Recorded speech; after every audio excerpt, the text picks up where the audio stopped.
Good afternoon and welcome to WEFM's Midday News, brought to you with the kind compliments of Quartz in Vincent Limited.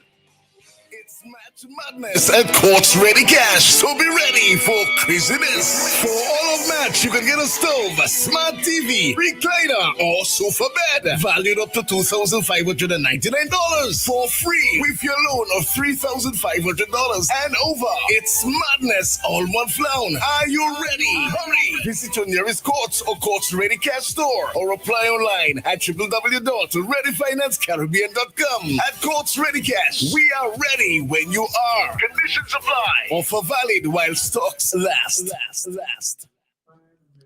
Welcome back to WEFM's Midday News, brought to you with the kind compliments of Quartz in Vincent Limited.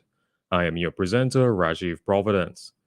First, on the local scene, the Eastern Caribbean Group of Companies, the ECGC, will not see its wheat supply affected by the ongoing conflict between Ukraine and Russia, as all of their wheat supplies come from the United States.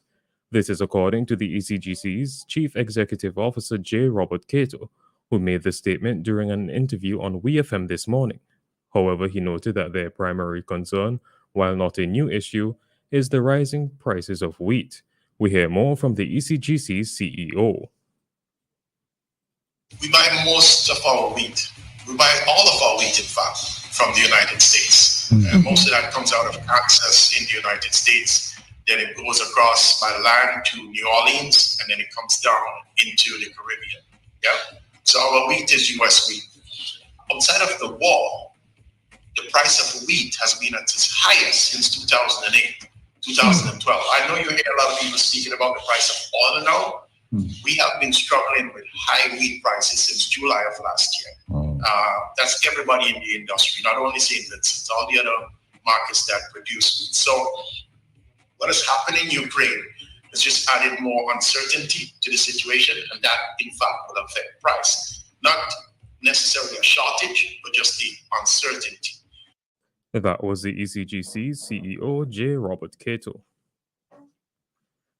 There are currently persons who are not affected by the explosive eruptions of the La Soufrière volcano residing in shelters.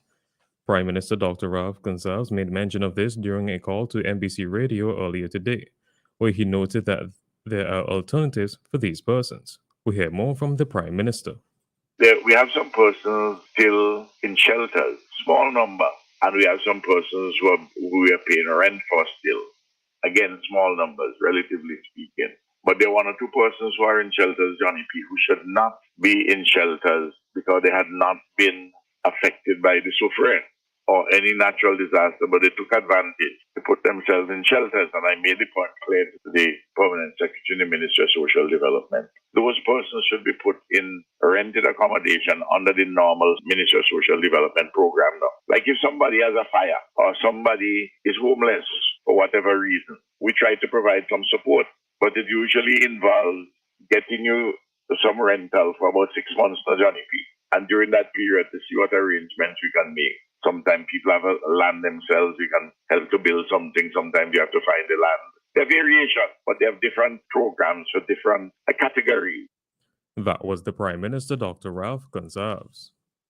Still on the local scene, Minister of National Mobilization, Social Development, Local Government, Gender Affairs, Family Affairs, Housing and Informal Settlement, Orlando Brewster, has highlighted the vital role that women have played and continue to play in the response to natural disasters and the effects of climate change. Minister Brewster highlighted this during his International Women's Day address yesterday, Tuesday, March 8th.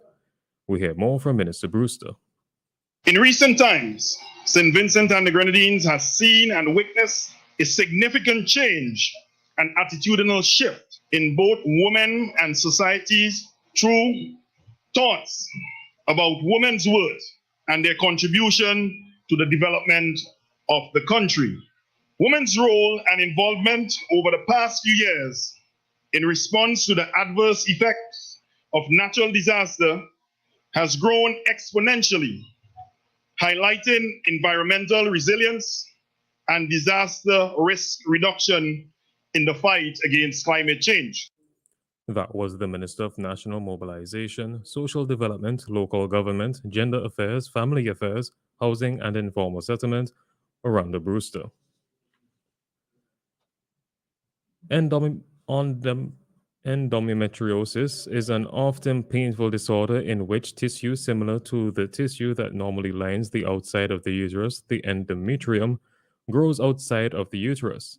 Endometriosis most commonly involves your ovaries, fallopian tubes, and the tissue lining your pelvis, and on rare occasion, endometrial like tissue may be found beyond the area where pelvic organs are located. Today, advocate and founder of a non-profit organization, She is Lotus, Miss Odelia Thomas, who was diagnosed with endometriosis about a year ago, helps us to further understand the what, the how, and the importance of raising awareness in endometriosis. We hear more from Jessica Klein in today's special report.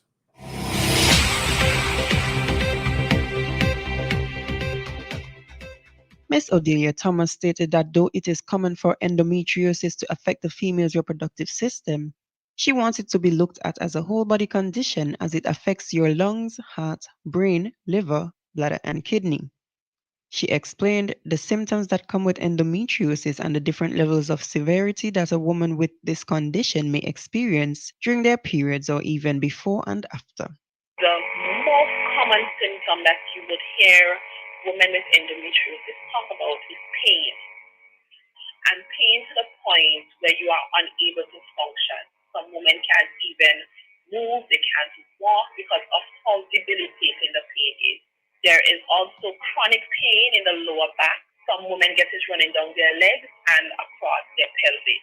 There is also pain during and after sex, from penetration to when there is thrusting, and even after sex has ended, women will experience pain. There is gastrointestinal pain. So for those women who have endometriosis on their intestine and their bowels, there might be pain in your gastrointestinal pain. There can also be painful bowel movement related to the bowels and the intestines, and pain on urination. She went on to say, in more severe cases where the endometriosis is located on the lungs, the woman may experience chest pain, difficulty breathing, and coughing up blood. Ms. Thomas explained that the condition can also cause infertility and blood being present in stool. Ms. Thomas stated that it is important for a woman who suffers with this condition to have a strong support system and an understanding partner, as the constant discomfort and pain can affect a woman's mental health and stability. When you have endometriosis, you have to deal with the impact that it has on your relationships, your romantic relationships, the impact that it has on your fertility, the impact that it has on your ability to function at school and at work, the emotional impact of the various types of medication that you have to take, and having to deal with pain, nausea, all of these symptoms day in and day out, and wondering, when will I ever get a break?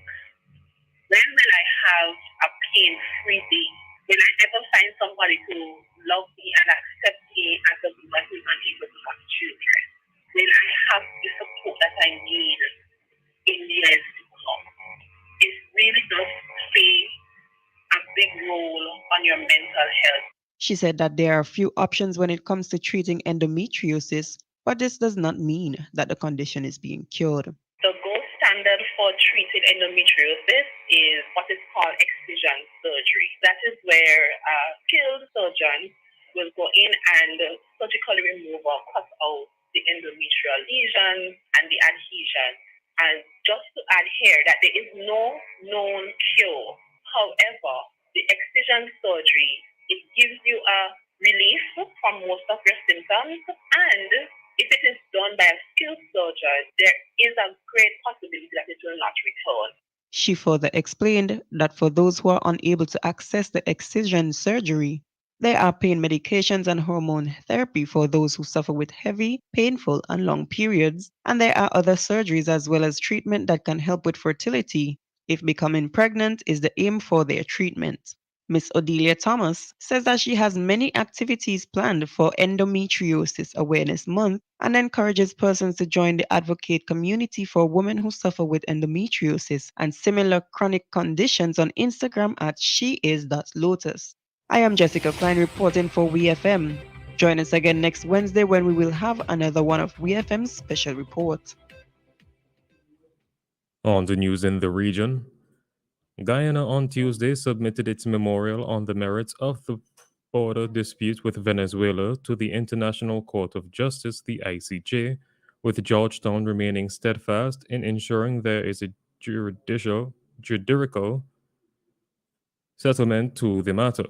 In a statement, Guyana's Ministry of Foreign Affairs and International Cooperation said the submission forms part of the requirement by the ICJ following its December 18, 2020 decision that confirmed the court's jurisdiction to decide on the merits of Guyana's claims.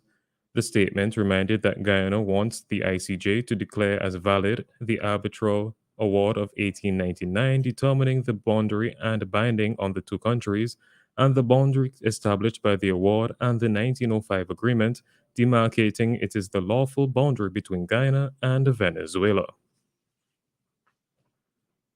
The Council of the University of the West Indies, the UWI, has rejected a recommendation from the report of the Chancellor's Commission on Governance chaired by Sir Dennis Byron to adopt a new financial model that would have resulted in a 100% increase in student fees.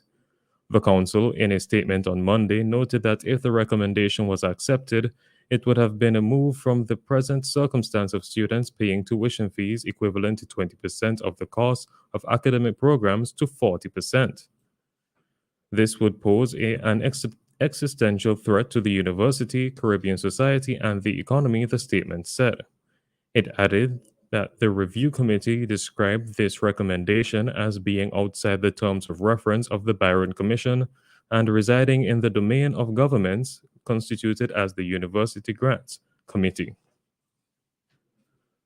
On the international scene, UK Defense Secretary Ben Wallace has announced the UK is increasing its supply of weapons to Ukraine to defend itself. Britain has already delivered 2,000 NLAW anti-tank missiles. Wallace told MPs that number was increased to 3,615. In addition, Wallace said the UK was also supplying Ukraine with a small consignment of Javelin anti-tank weapons and examining the possibility of sending Starstreak surface-to-air missiles to Ukraine. He said the UK had also provided small arms, body armor, helmets, ration packs, and medical supplies to Ukraine.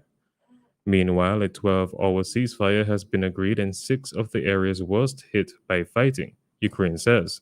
It's hoped civilians will be able to escape via humanitarian corridors. The first groups are already being transported out, while fighting is continuing elsewhere. The foreign ministers of Ukraine and Russia have agreed to meet for talks which take place in Turkey tomorrow. And finally, in sports, Team Athletics SVG will be holding its 2022 Carifta Trials this weekend at the Sir Vincent Beach National Stadium at Diamond. The start times will be 11 a.m. on Saturday and 1 p.m. on Sunday. To date, 7 athletes have already made qualification standards for the Carifta Games, slated for Jamaica from April 16th to 18th. In the under-17 boys 400-meter, Jaheim Harry and Zachary Sobers ran faster than the required 49.50 standard. They ran 48.02 and 48.25 respectively at the Central Leeward Secondary School Inter-House Championships. In the under-17 boys 400-meter, Jaheim Harry and Zachary Sobers ran faster than the required 49.50.